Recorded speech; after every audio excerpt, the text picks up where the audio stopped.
veníamos dejando en los videos previos distintos mensajes sobre los cuales también vamos a ir viendo cuáles son los temas que también están causando diferentes consultas en la comunidad. Y un tema que de hecho como que se convirtió en una causa que nos tocó llegar aquí en el estudio, aquí en el proyecto de saludar, a mi casa también laboral, a Consul Group Abogados, quienes también hoy día nos facilitan las instalaciones para poder transmitir. Ya voy a poder volver, porque estaba un poco enfermo, al estudio A Castro. Así que también aprovecho de saludar a Consul Group Abogados. Y bueno, como ya les decía y entrando de lleno, hay un tema que de hecho fue noticia hace un tiempo atrás, que fue la violencia en los estadios y las normas respecto a cómo se regula la violencia en espacios deportivos. Ya no solo en estos grandes espectáculos, sino también desde el pequeño cuadrangular que se da en la cancha del barrio, hasta espacios que quizás son un poco más profesionales. Ya bajo esta mirada, es de lo que vamos a estar hablando hoy día con Rodrigo Camus. Rodrigo es exfuncionario de Blanco y Negro y con quien, como les digo, vamos a estar hablando acerca de la ley de violencia en los estadios y cómo esto también se aplica a estas riñas que ocurren en los partidos, el típico partido del domingo o estas distintas cosas que suceden en los espacios deportivos, ya sea, como ya les decía, en estos grandes espacios deportivos como también en el pequeño espacio deportivo. Así que Rodrigo, bienvenido. Hola Mauricio, hola a todas y todos, ¿cómo están? Gracias Mauricio por invitarme, muy bien, aquí muy contento de estar compartiendo con ustedes para toda la provincia de Chiloé. Muchas gracias. Y bueno, uno de los temas que, y lo ha dicho la estadística, durante un tiempo, y es histórico de nuestro país, que la ida al estadio era algo casi familiar. Las familias iban los domingos al estadio, iban el fin de semana al estadio, pero de un tiempo a esta parte, sobre todo en los años 90, se fue dando de que los estadios se volvieron espacios poco seguros. Las familias abandonaron los estadios y de a poco los estadios se volvieron en un lugar inseguro, ¿ya? Estamos hablando de los grandes espacios, ya, porque esto que suele darse en el día a día, como ya decía, en la pichanga de barrio del domingo o del equipo de fútbol del barrio o el club deportivo del sector, se sigue dando, sobre todo en la provincia de Chiloé, también en Palena, ya que es algo muy propio, arraigado de la cultura local. Pero existió, y aquí tú nos puedes contar un poco más, cómo surge esta idea de volver los estadios unos espacios seguros. ¿Cómo lo viviste tú también? ¿Cuál fue tu experiencia previa, post? Bueno, tal como tú señalas, bueno, yo tengo 48 años, yo soy una persona que siempre me crié muy cerca del estadio, ¿eh? Yo nací en el barrio de Villa Olímpica, acá en Ñuñoa, en Santiago, y era un hecho familiar de ir a las jornadas dobles, triples, donde se iba con el termo, se iba un poco con comida, hacer un picnic prácticamente al estadio, donde la competencia entre un equipo y otro, indistintamente el color, era sana, no había mayores inconvenientes, más allá de una broma o de apostar que el equipo que perdía hacía el aseo a la sede del otro equipo. Y también participaba mucho en las canchas de barrio que estaban alrededor del Estadio Nacional y donde también era un ambiente mucho más tranquilo y mucho más relajado de lo que hoy día puede ocurrir.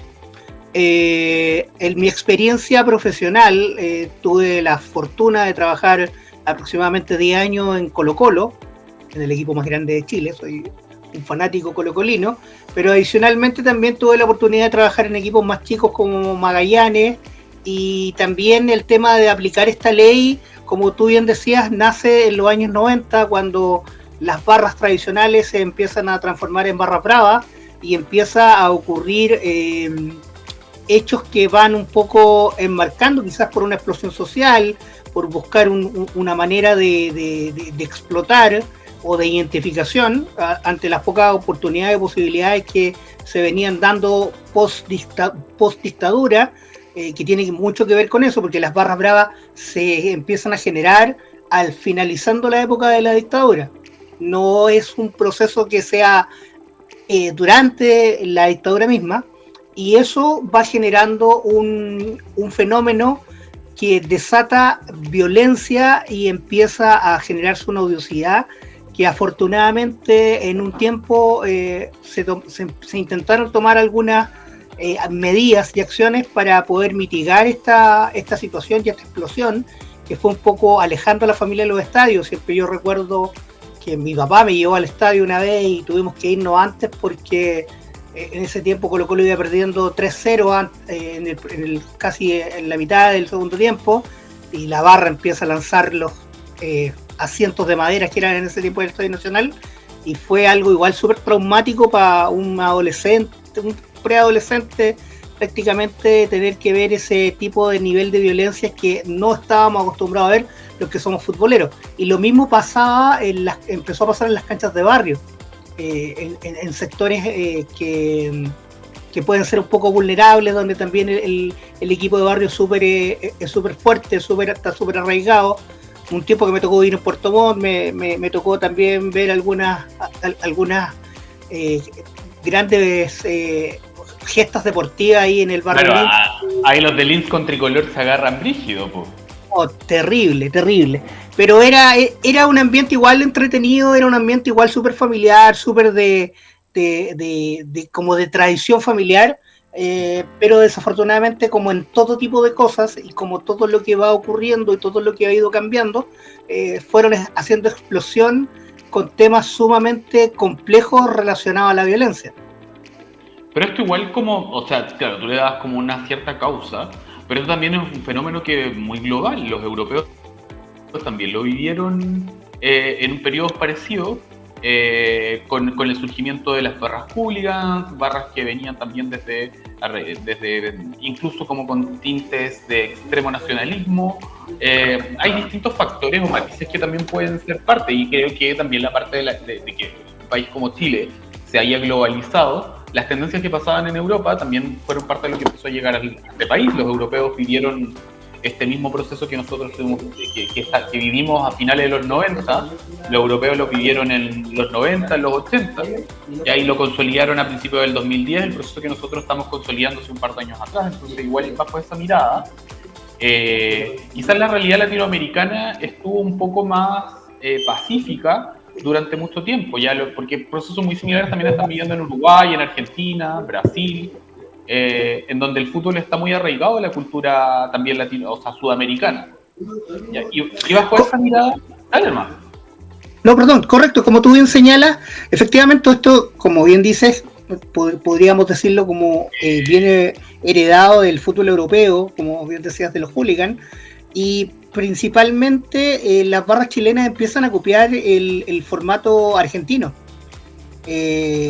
Y ahí es donde empieza un poco a florecer. De hecho, en un tiempo, esto también es una parte de la historia que es una realidad, los clubes deportivos, los equipos que en ese tiempo no eran sociedad anónima, empiezan un poco también a incentivar esta aparición, porque se veía un espectáculo lindo, porque ya venía no solamente por decirlo de alguna manera, la porra estilo mexicana como Alavina Lavao o Hurra Bravo, que eran como más tediosas, empieza a tomar esta modificación de cantos con el rock latino, y empieza a ser igual atractivo. Si en un principio, créeme que era súper atractivo, y hoy ser de la Garra Blanca, después empezó, la Garra Blanca nace de una facción que se genera a través de disidentes de la barra juvenil de Colo-Colo, que era mucho más pacífica, y ahí empieza a generarse esta figura más combativa, que es de esta barra brava, y luego empiezan a aparecer los disidentes también de la barra oficial Mis Dos Amores de la Universidad de Chile, que empiezan a ubicarse en el bandejón que estaba abajo de la barra oficial de la U, y por eso que se llaman los de abajo. Y para no quedarse atrás, y para no quedarse atrás, Católica empieza de hecho contrata a una persona X, no voy a decir el nombre en este minuto, no quiero tener problemas, pero contrata a una persona X que era hincha de Colo-Colo, barrista de Colo-Colo, la contrata para formar una barra brava. no con el afán de que fuera violenta, pero sí con el afán de que un poco pudiera homologar lo que estaba haciendo Colo-Colo, lo que estaba haciendo Católica, la U, con respecto al tipo de aliento que estaban dando en la cancha, y se crean los del Este, porque el Estadio Católica se ubicaba generalmente en el sector este del estadio. Entonces está la Garra Blanca, los de abajo y los del Este, y ahí empieza un poco a generarse este tipo de cosas. También empiezan a surgir barras en regiones. Están el Hueso Pirata en Coquimbo, que hoy día está tan arraigado, donde están los Panzer en Valparaíso con Wander. También hay hay una facción muy brava también de la barra de Club Deportes La Serena. También en Puerto Montt empiezan a surgir este tipo de facciones que un poco iban un poco distinto a lo que empiezan a pasar en clubes tradicionales, como por ejemplo Magallanes. Magallanes hasta el día de hoy mantiene una bandita de viejitos, que hoy día están muy viejitos, pero en ese tiempo no, y Magallanes tenía una bandita que era muy, muy particular para alentar todo el partido a su equipo a través de canciones más tradicionales, con trompeta, con tambor, con caja. Un espectáculo muy, muy, muy tradicional y muy bonito. También el Chago Morning también hacía lo mismo. Por ejemplo, Cobreloa en Calama, cuando el equipo atacaba, Cobreloa hacía sonar una sirena, y eso era súper típico de cuando los clubes o los equipos iban y visitaban Calama. Lo quiso replicar también Cobresal. Entonces se fueron dando matices que lamentablemente, yo digo, se han ido perdiendo y han ido quedando solamente estas barras bravas que en un principio era una buena idea para el espectáculo, pero después la situación se empezó a ir de las manos, porque la explosión, y también tiene que ver un poco con que, porque aquí tampoco, aquí no, la idea no es satanizar a las barras bravas, porque, como te decía, en un principio era el espectáculo, pero también empezó la estigmatización de la misma autoridad, de la misma autoridad policial, por ejemplo. El trato hacia los barristas, sin generar ningún tipo de incidente, también era un poco vejatorio. Y con esto no quiero decir que con eso justificamos que los tipos dejen la escoba o rompan o se agarran a combos, se agarran a cuchillos. No, claro. Pero sí es un factor que también es importante reconocer, porque hoy día uno puede ver registros que de repente dan vuelta en YouTube, qué sé yo, donde también el trato desde la autoridad policial hacia los barristas es un poco, no sé si el afán es exacerbar la reacción de los barristas para que exploten y queden la escoba, y eso contribuye, no sé, a decir, oye, están haciendo bien la pega o no, pero sí efectivamente ocurría. A mí me pasaba cuando yo trabajaba en Colo-Colo, donde efectivamente muchas veces, obviamente las garras blancas nunca han sido blancas palomas, al contrario, siempre ha habido también personas que son delincuentes, personas que actúan mal, que son pequeños grupos, pequeñísimos, y el resto del barrista igual es un barrista que le gusta alentar a su equipo y están allá, pero lamentablemente por un tema de muchas veces de provocación, había una reacción que obviamente se escapaba de las manos y que obviamente no era adecuada. Y todas esas provocaciones también fueron las que terminaron llevando a que las familias dejaran los estadios, dejaran estos grandes eventos deportivos, porque el estadio dejó de ser un espacio seguro. Y fue así como es que nace esta idea de legislar acerca de una ley que sancionara la violencia en los estadios, y en donde traspasaba la responsabilidad de la seguridad a los clubes, a los organizadores de los eventos deportivos, porque esto en verdad como que solo se daba en el fútbol, ya, porque por ejemplo en el básquetbol, que también es algo que es muy que está muy arraigado aquí en la región de los lagos en general, los chilotes son bien acérrimos al básquet, pero no se daba eso en el básquetbol, no se daba en el voleibol, no se daba en otros deportes masivos también, pero sí se daba en el fútbol, un poco por lo que ya hemos ido comentando. Y bajo esta idea de legislar, que finalmente se terminó legislando, aumentaba por un lado como las sanciones a quienes cometieran estas incivilidades, como también traspasaba a los clubes y a los organizadores de los grandes eventos deportivos el poder asegurar la seguridad de las personas, tanto de las barras como de quienes asisten a los eventos deportivos. Ya, y en eso ustedes como Colo-Colo, cuando tú trabajas o te tocó trabajar ahí, no sé si alcanzaste a trabajar como con la nueva ley, y cómo lo vivieron, o cómo tú también de lo que has podido ver, porque me imagino que una cosa es la que tú vivías como trabajando, pero también eres una persona que ya nos comentabas que eres una persona que asiste al estadio. Entonces, ¿cómo viste también estos cambios que se dieron, ya sea desde lo laboral como también como desde la persona que asiste al estadio? Mira, la ley yo creo que fue una muy buena idea de un punto de partida, pero muchas veces se transformó inaplicable. ¿Y por qué lo digo? Porque claro, un club como Colo-Colo, un club como la U de Chile, un club como Católica, Unión Española, qué sé yo, Audax Italiano, Palestino, quizás pudieran tener recursos para poder invertir en todo lo que se estaba pidiendo y toda la parafernalia. También hubo apoyo gubernamental, porque también empezaron con la creación de Estadio Seguro, que el gran problema de Estadio Seguro, y aquí voy a hacer un paréntesis con todo lo que estamos hablando, el gran problema de Estadio Seguro es que es una entidad que no es resolutiva.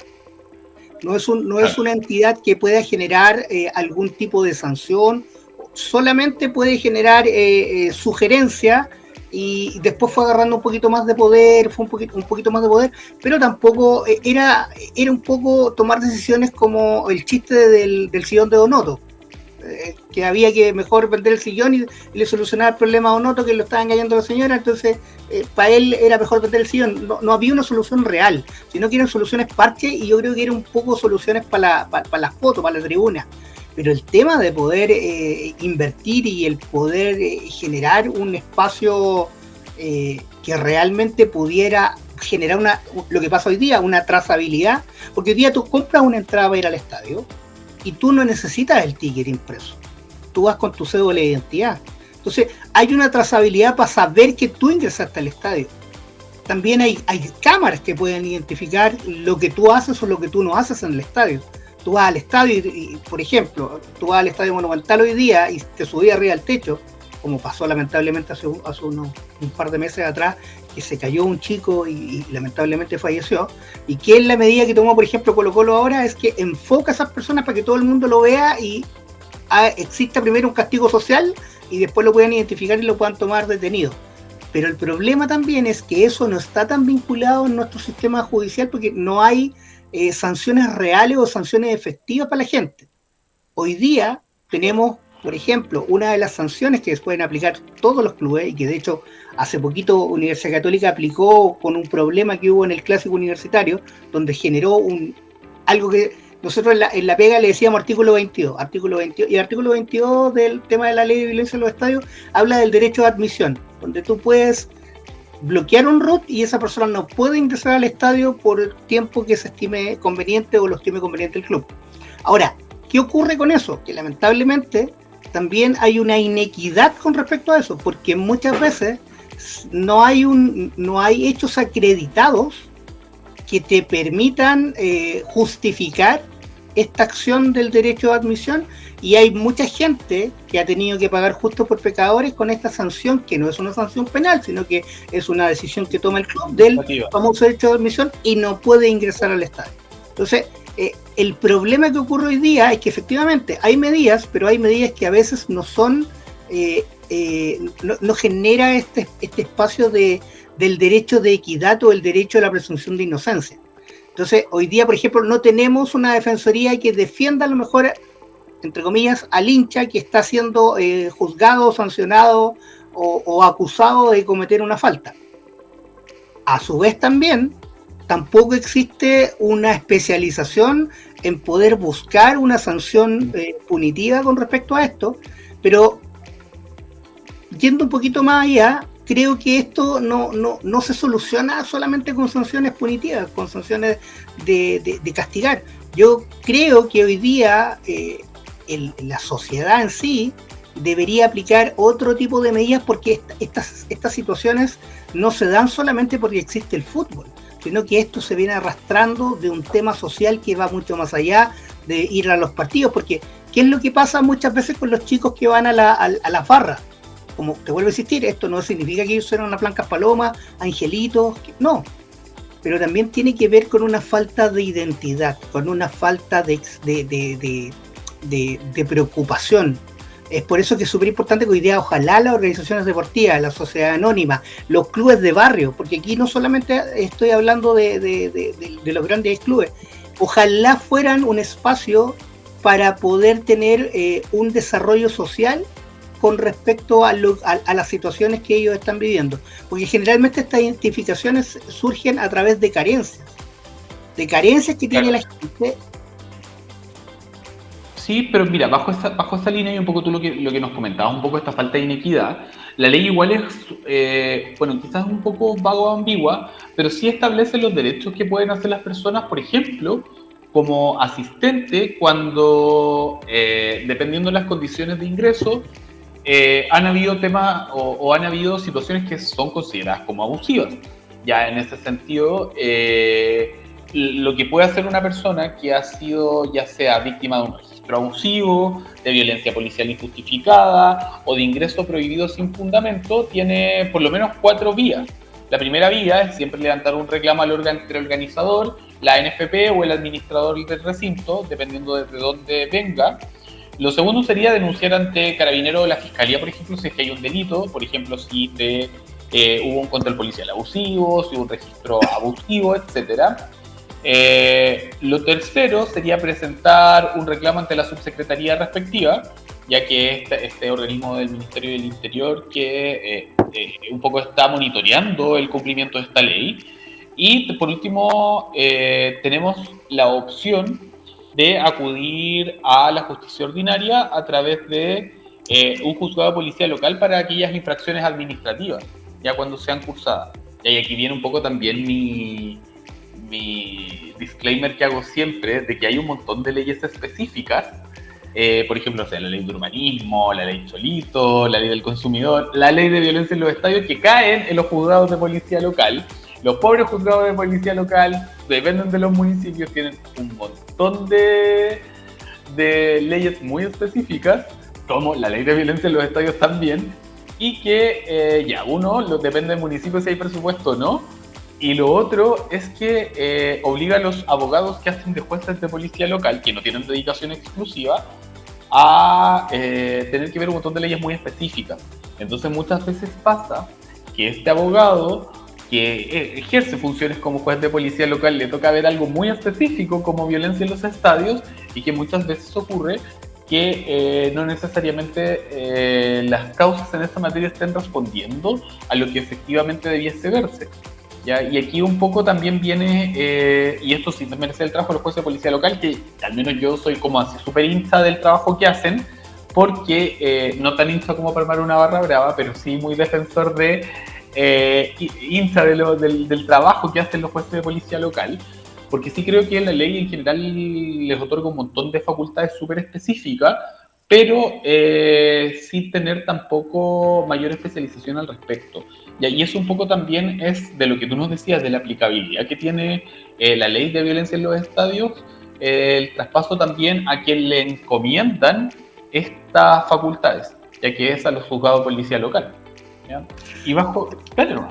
No, perdón, es que como bien tú señalas, o sea, el tema, si bien desde el punto de vista jurídico ocurre eso, por el otro lado de los organizadores, también hay un tema de la poca preparación que tienen los que tienen que resguardar la seguridad en el estadio. Porque hoy día tú tienes un señor de 50, 60 años que se va a ganar unos pesos para ser guardia de estadio, donde efectivamente existe una capacitación específica para ser guardia de estadio, que lo hace el OS10, pero tampoco es suficiente. Porque hoy día, como te decía, claro, porque hoy día el guardia tampoco tiene mucha facultad de ejercer algún control real de las situaciones. Y tiene que ver un poco con que, por ejemplo, no tienen cómo defenderse, porque si vienen 100 personas contra 4 guardias, ¿qué van a hacer? Claro, y ahí viene un poco lo que la misma ley dice, de que en verdad como lo que se hace es control preventivo pero quienes les toca hacer el control de seguridad propiamente tal, o el control de violencia, se encarga las policías. Y ahí en este caso a la policía de Carabineros, o sea, a Carabineros de Chile. Ya no a la seguridad interior, quienes cumplen como un rol preventivo, más que un rol netamente ya más punitivo, más de control de la situación. Por eso siempre vemos que fuera, por ejemplo, de los grandes clásicos, ya sea los clásicos nacionales como los clásicos más locales, siempre hay un guanaco y siempre están fuerzas especiales afuera de los partidos, porque ellos son quienes la misma ley les encomienda esta facultad de resguardo. Claro, yo creo que esa fue uno de los retrocesos que tuvo la ley. Si bien hay cosas que efectivamente no había nada y era un desde y que siempre un avance, pero uno de los retrocesos fue sacar a la policía uniformada de los recintos, porque efectivamente antes se podría ejercer un control mucho más fuerte. Y aquí podríamos, por ejemplo, mencionar hacer un análisis súper crítico de, por ejemplo, lo que pasó hace este año en el primer partido de Colo-Colo de local en la Copa Libertadores, donde específicamente intentar controlar a una turba, fallecieron 2 niños que lo atropelló un carro policial. Y ya, ocurre esa situación que es gravísima y que es algo que tiene que ver con un hecho gravísimo que todavía se está investigando y se ha demorado mucho y ya ha estado muy, muy latente. Anteriormente también había fallecido un hincha que lo atropelló un guanaco hace un par de años atrás, y tampoco ha habido una respuesta por parte de la autoridad. Pero en ese mismo partido que te menciono que fallecieron estos 2 chicos, al interior del estadio la barra rompe el vidrio para poder ingresar, y no tienes cómo hacer el control de que la gente no ingrese, porque los guardias tampoco tienen ni la fuerza ni la facultad y a veces ni siquiera el equipamiento para poder a lo mejor detener una avalancha. ¿Por qué te digo esto? Porque hace muchos años atrás, cuando la policía podía estar dentro de los estadios, esta situación era mucho más controlada. Lamentablemente era a palos, gases, qué sé yo, pero se podía tener un control real de esta invasión que generalmente ha ocurrido hoy día en las canchas, en los recintos deportivos, y que a nosotros como fútbol, yo voy a hablar de fútbol sudamericano, es un retroceso, porque hoy día tú ves, es cosa que uno prenda la tele y ve un partido de la Liga Europea de cualquier país y tú ves que no hay rejas dentro de los estadios. Claro, acá, por ejemplo, que los europeos tuvieron que llevar durante décadas para lograr llegar a eso. No, correcto. Pero por ejemplo, te doy el ejemplo. Acá se han ido modernizando los estadios porque FIFA lo exige, qué sé yo. Estadio Sausalito, Viña del Mar, un estadio de provincia, un estadio chico muy bonito. Partido Universidad Católica Everton. Católica iba ganando 3-0 a Everton. Y la barra no haya mejor que, como no hay reja, saltar e invadir la cancha. Entonces, te fijas que hay muchas cosas que, claro, efectivamente la ley hoy día te permite identificar. ¿Por qué? Porque hoy día hay biometría. O sea, hoy día lo último que se está haciendo, estoy hablando de ahora hace poco, que se está implementando algo que se debería haber implementado hace mucho tiempo atrás, porque no es algo que se haya inventado hoy día, pero hoy día está, el Registro Nacional de Hinchas, en la cual tú para ir al estadio, sí o sí, a cualquier partido, te tienes que registrar y tienes que registrar tu biometría, sí o sí. Y hoy día hay tecnología que con una cámara de seguridad tú puedes identificar y puedes saber quién está haciendo cosas desde una distancia igual importante. Entonces, efectivamente, ¿cuál es hoy día uno de los topes? Es un poco el invertir en ese tipo de tecnología, y que no todos los equipos ni no todas las instituciones hoy día están preparados para hacer. Entonces ahí, no sé, debería existir algún apoyo de la autoridad, porque esto es un problema de todo, pero también tiene que ver con que la autoridad dice, pero ¿por qué yo voy a estar financiando algo que en realidad no lo tengo que financiar con recursos públicos, porque esto es lucro para empresas privadas, como son las sociedades anónimas hoy día? Sí, pero bajo esa línea también algo que quizás es relevante es también la aplicación de tecnología en los estadios.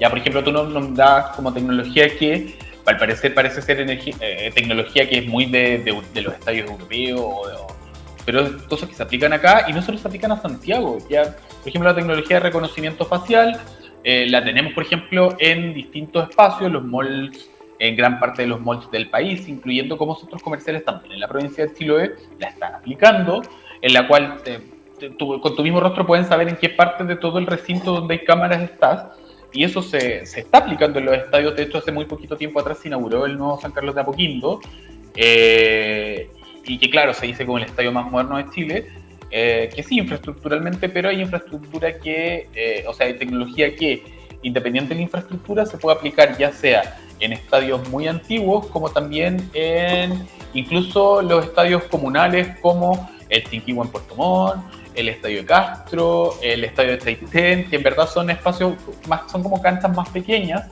pero que de igual forma que permiten hacer, o más que también hacer el control, dar tranquilidad. Ya, dar tranquilidad a las personas de que están los registros, porque muchas veces pasa, y le pasa a la gente que cuando quieren demandar o quieren ejercer cualquier acción no están los registros.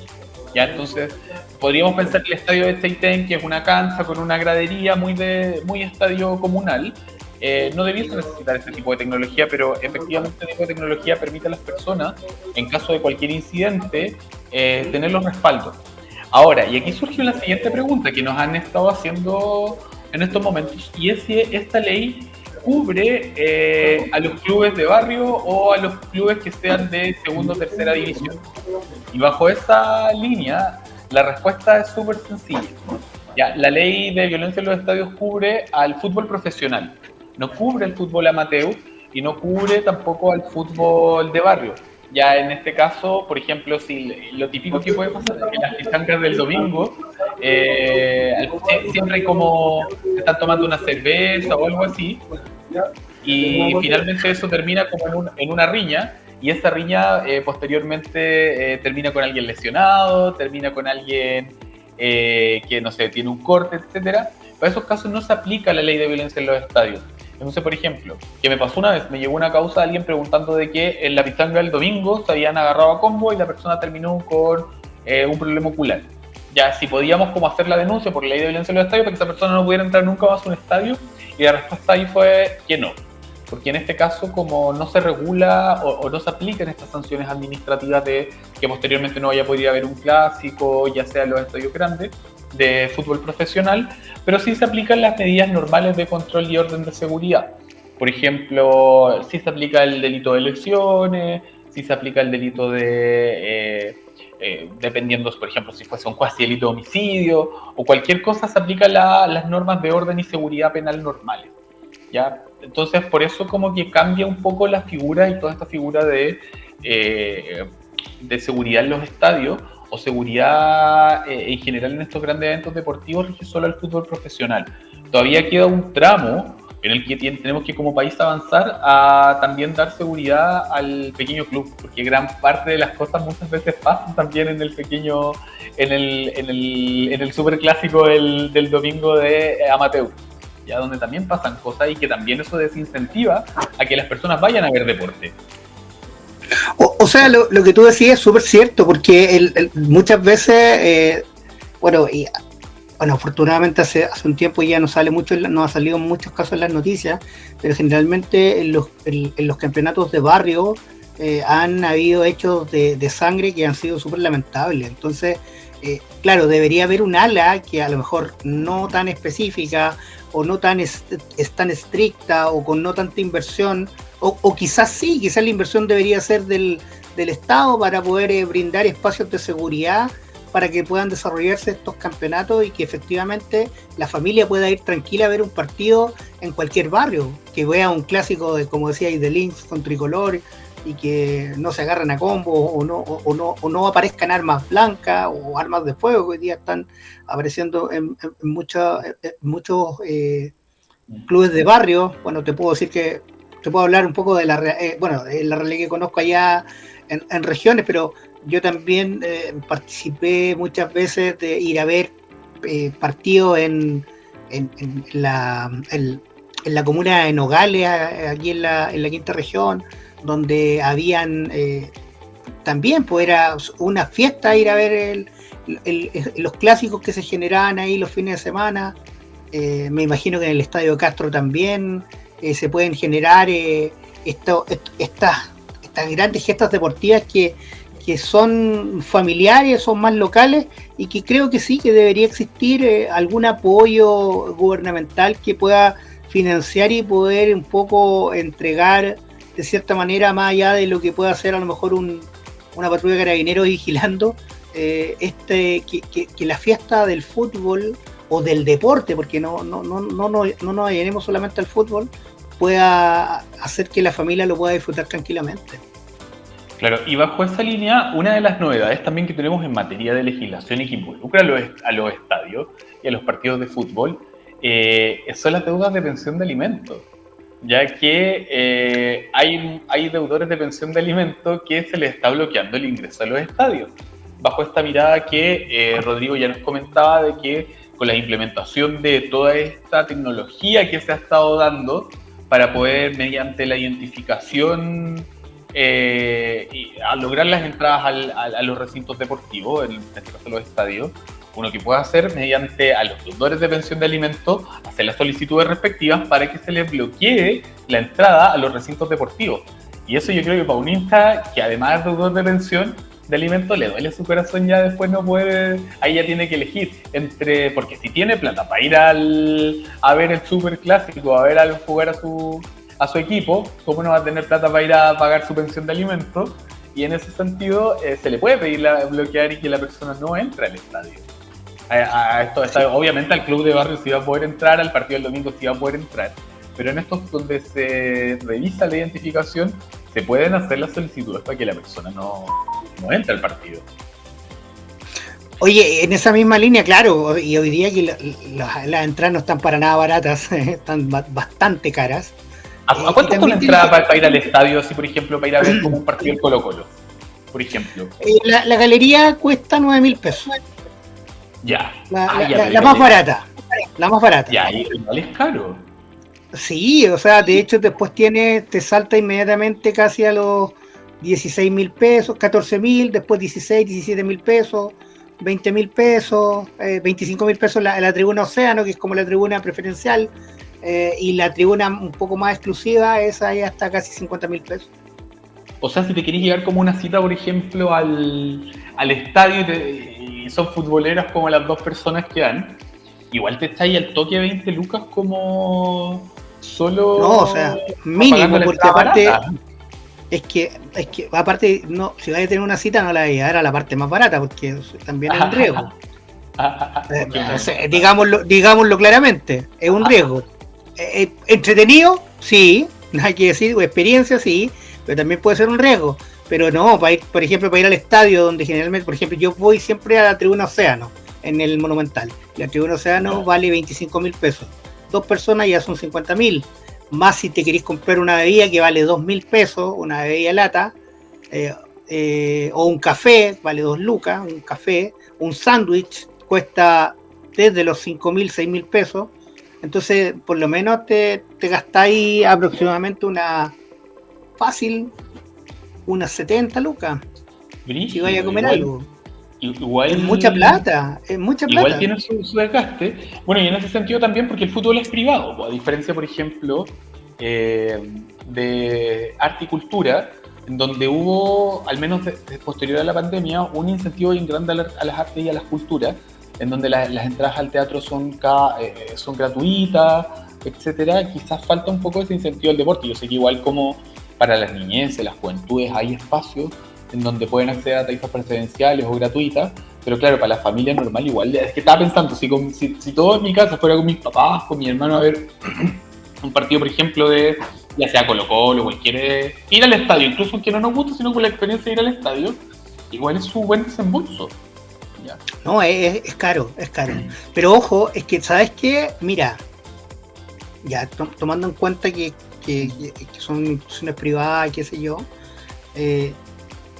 hay una situación y hay una lección que hoy día nos deja el Mundial Sub-20 que se hizo en Chile. Ya. Y la lección es que que muchas veces la gente no quiere ir al estadio o se siente insegura o no quiere ir en familia, sino que ya no se va en familia a hacer los partidos de Colo-Colo, los partidos de la U, los partidos de la Católica, que hay mucho reclamo con respecto a eso, y que en algunos lugares, en algunas regiones tampoco se llenan los estadios. Pero el Mundial Sub-20 llenó casi los estadios y la gente iba en familia, iba contenta. El valor de las entradas estaban determinadas por FIFA, que tampoco eran unas entradas, tampoco eran tan baratas, tampoco eran tan caras, pero la gente iba al estadio a ver fútbol, más allá de que jugara el que jugara. Claro. El caso más emblemático como el evento. Claro, pero era un Mundial Sub-20, o sea, sin desmerecer al... Sí, no, claro, no es tan como ver a los jugadores profesionales que uno ve en la tele, claro, pero igual es el evento. Claro. Mira, el hecho más emblemático que yo me generó mucha gracia y mucha ternura es que, por ejemplo, en Rancagua jugó Nueva Caledonia y la gente gritaba CHI, Chi, LL, Chi, LL, Caledonia de Chile. Entonces, te fijáis que esa temática es un poco la que ocurría en lo que yo te contaba al principio, de lo que pasaba cuando yo estaba chico, iba al estadio y había jornadas dobles y extra triple. Entonces, imagínate, yo en ese tiempo iba con mi abuelita, mi papá, mi mamá, mis primos, íbamos como un piño como de 10, 15 personas, con termos, sopa y pillas que había hecho mi abuela, qué sé yo, huevos duros, que tampoco te ponían problema para entrar, y no tenías que gastar plata, como hoy día tenías que gastar sí o sí plata para comprarte un sándwich. Y supongamos jugaba Colo-Colo versus Cobreloa, y de preliminar jugaba Audax Italiano con la U. Entonces, ¿qué es lo que ocurría en el preliminar? La barra de Colo-Colo le hacía barra al Audax Italiano porque jugaba contra la U. Y después, el segundo partido, la barra del Audax le hacía barra Colo-Colo para que le ganara a Cobreloa, y la barra de la U se quedaba para hacerle barra a Cobreloa. Y eran cuestiones súper chetes. Por ejemplo, que el Mundial nos dejó esa lección de que efectivamente estas cosas pueden volver a pasar si es que efectivamente tomamos conciencia y buscamos mejoras, pero como te digo, son mejoras que no tienen que ver con un hecho específico, tiene que ser una solución global. Y ahora, lo mismo pasa, dime. No, que yo recuerdo de mis idas modernas como al estadio, yo soy cero futbolero, pero me acuerdo que para la Copa América, que se celebró acá en Chile, yo estaba justo en esos tiempos en la Escuela de Derecho, terminando la Escuela de Derecho, y claro, nosotros fuimos a ver Brasil-Perú, creo. Ya no me acuerdo, pero era por ir porque estaba la Copa América y todo el mundo iba a la Copa América. Nosotros fuimos a ver Brasil-Perú, claro, fue súper expedito, fue 100% seguro, pero yo creo que claro, ahí no estaba la pasión como y en general yo creo que en estos partidos como de selecciones, de alentar a los equipos, pero no se genera quizás esas pasiones que genera como el club que ya sea de Colo-Colo, etcétera. Sí, exactamente. Pero de hecho yo tuve la fortuna de estar en ese partido porque yo estaba trabajando en ese tiempo en Colo-Colo. Y bueno, yo en ese tiempo, si bien Colo-Colo no es un club pobre, pero igual era como circo chamorro, hacíamos todo de todo, nos faltaba solamente salir a vender sándwich. Pero a mí me tocaba en los partidos de local, aparte de ver todo el tema de la conectividad, la operación de la venta, el ingreso, las estadísticas del público. También me tocaba manejar el marcador electrónico, la pantalla gigante. Entonces, en la Copa América me tocó estar en esos partidos que se jugaron en el Monumental, ahí, pues, trabajando ahí en la parte técnica, y era algo súper entretenido, era distinto, porque estaba ahí todo relajado, porque sabía que no iba a tener mayor inconveniente, mayor problema, y yo creo que es una sensación tan rica que creo que ojalá se vuelva a vivir, que ojalá todos tengan la posibilidad de ir, o de que el ambiente familiar se pueda seguir sosteniendo. Pero tiene que ver... Sí, tiene que ver. No, pues tiene que ver un poco con cómo nosotros buscamos suplir o buscamos dar un incentivo real a que se genere, o a que hoy día los clubes, y aquí me voy a ir en otra volada, pero yo creo que hoy día los clubes es súper importante que vuelvan a tener ese rol social que se perdió. La U anteriormente tenía su rol social, claro, uno criticaba a los de abajo, que los de abajo, los delincuentes, qué sé yo, pero la U, cuando estaba la Corfuch, tenía una sede en la calle Campos de Deportes, tenía una escuelita. Y la escuelita ayudaba a todos los hinchas, miembros de los de abajo o hinchas de la U que no habían podido terminar su cuarto medio, que lo pudieran terminar. Entonces, ¿te fijas? Lo mismo pasa en Colo Colo, que tenga un aspecto más social, más allá de hacer goles. Yo siempre he dicho algo que a mí mis amigos de la U lo critican, que por ejemplo que Colo Colo es más allá de un equipo de fútbol, sino que, y esto es un dato no menor, Colo Colo es un club transversal, tanto social como también a nivel geográfico, que la gracia que tuvo es que hizo que el fútbol se diera a conocer en todo Chile, porque antes todos los clubes eran solamente como de los barrios, de los sectores, y tenían todos nombres de equipos ingleses. Estaba Ferro Badminton, el Deportes Temuco antes se llamaba Green Cross, claro.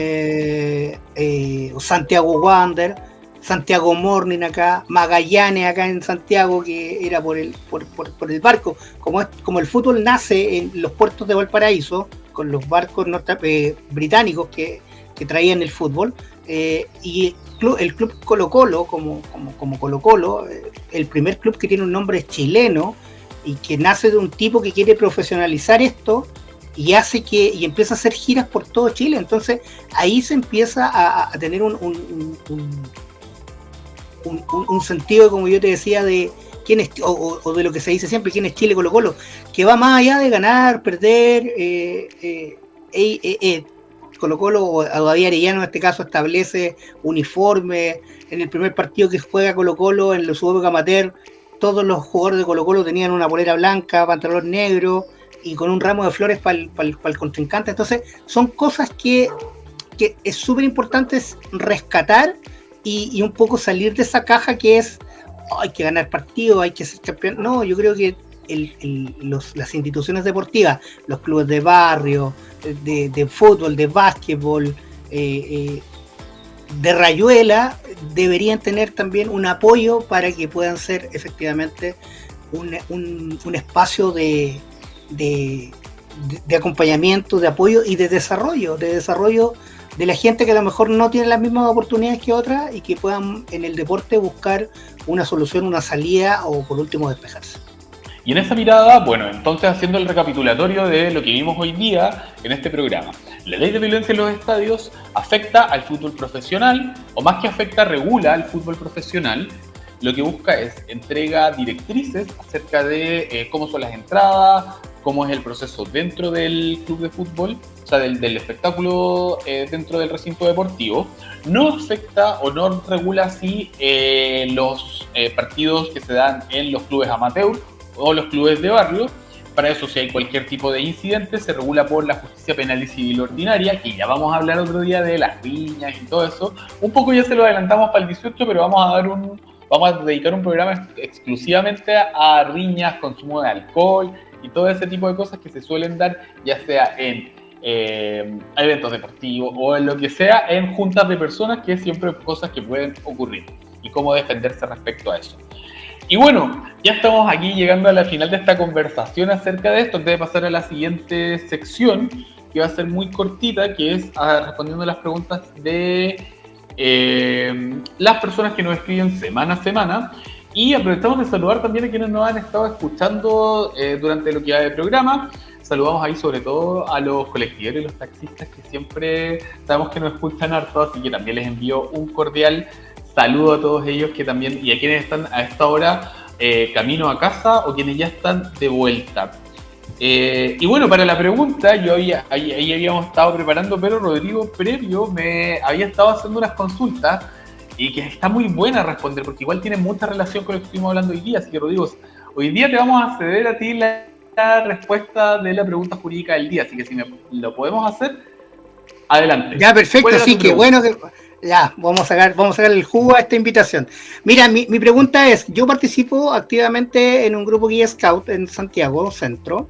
Bueno, pues el tema es que la semana pasada nos fueron a reclamar porque nosotros como guía y scout ocupamos silbatos para llamar a la gente, y nosotros funcionamos de 3 a 6 de la tarde todos los días sábados, y la gente fue a reclamar de que no querían escuchar el silbato y que exigían que no metiéramos bulla porque tenían que estar toda la semana escuchando a las niñas que están en el liceo, y el día sábado que nosotros llegábamos a hinchar con el silbato, que no tenían nada en contra de nosotros, pero que no ocupáramos silbato, lo cual creo que nuestra respuesta fue no, porque es parte de nuestro trabajo. Entonces, ¿qué aspectos legales podría yo enfrentar si es que yo no es que no voy a dejar de ocupar los silbatos? Entonces, ¿qué podría hacer el tipo con respecto a este reclamo que nos fue a hacer?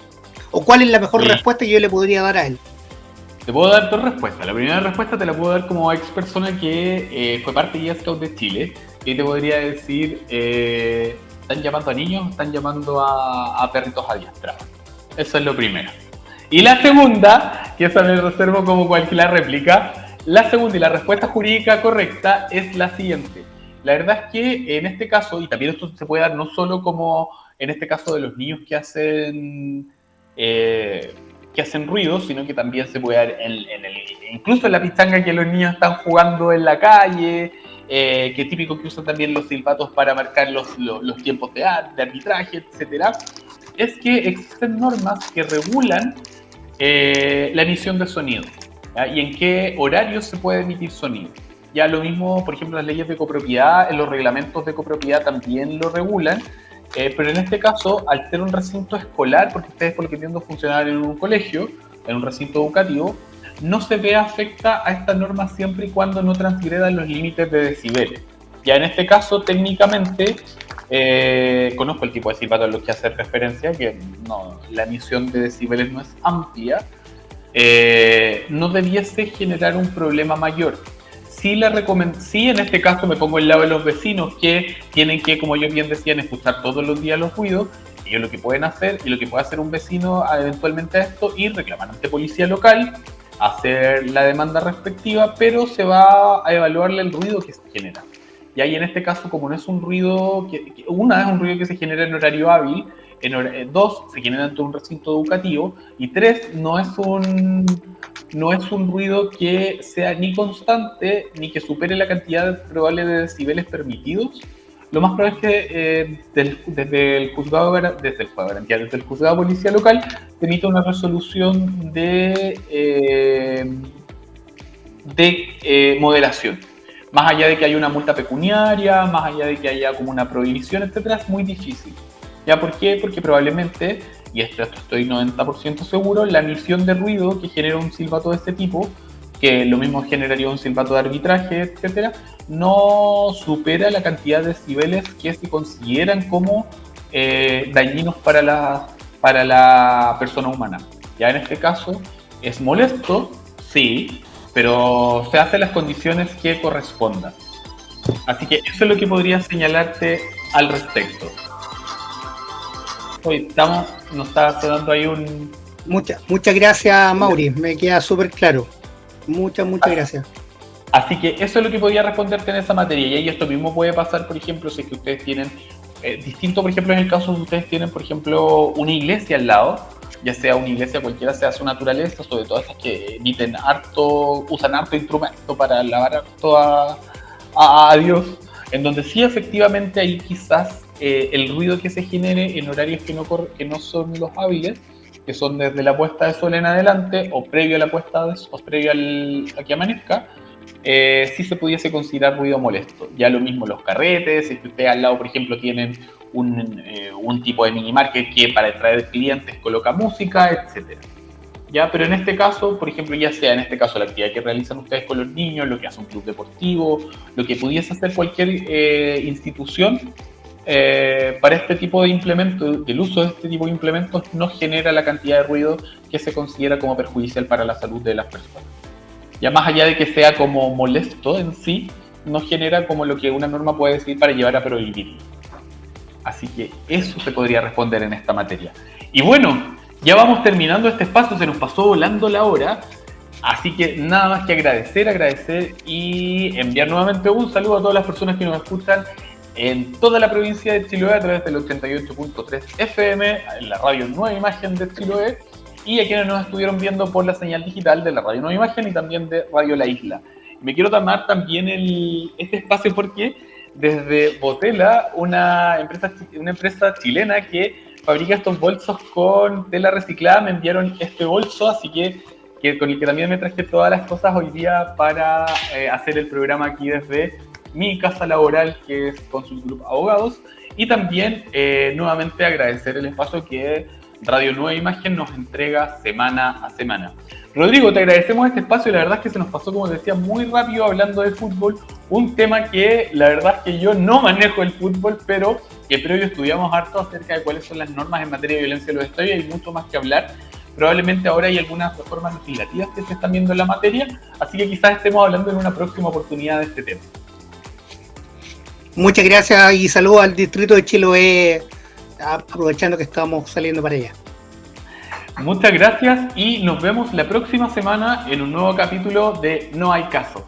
Muchas gracias y que tengan una excelente semana. Nos vemos.